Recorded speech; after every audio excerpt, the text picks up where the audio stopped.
बाहर निकलवा दिया। सेवक को बड़ी शर्मिंदगी महसूस हुई और उसने व्यापारी को सबक सिखाने की सोची। कुछ दिनों बाद एक बार सेवक राजा के कक्ष में झाड़ू लगा रहा था। उसने राजा को अर्धनिद्रा में देखकर बड़बड़ाना शुरू किया, इस व्यापारी की यह मजाल कि वह रानी के साथ दुर्व्यवहार करे।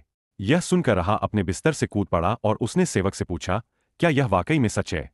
क्या तुमने व्यापारी को दुर्व्यवहार करते देखा है?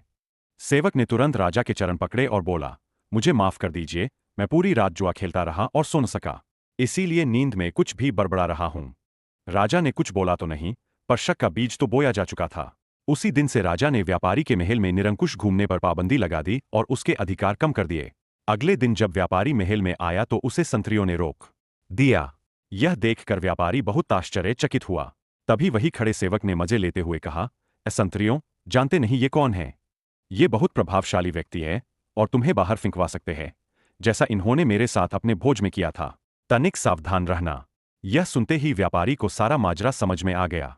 कुछ दिनों के बाद उसने उस सेवक को अपने घर बुलाया, उसकी खूब आवभगत की और उपहार भी दिए। फिर उसने बड़ी विनम्रता से भोज वाले दिन के लिए क्षमा मांगते हुआ कहा कि उसने जो भी किया गलत किया। सेवक खुश हो चुका था। उसने कहा कि इन केवल आपने मुझसे माफी मांगी, पर मेरी इतनी सेवा की। आप चिंता न करें, मैं राजा से आपका खोया हुआ सम्मान वापस दिलाऊंगा। अगले दिन उसने राजा के कक्ष में झाड़ू लगाते हुआ जब राजा को अर्धनिद्रा में देखा तो फिर बड़बड़ाने लगा, हे भगवान, हमारा राजा तो ऐसा मूर्ख है कि वह गुसलखाने में खीरे खाता है।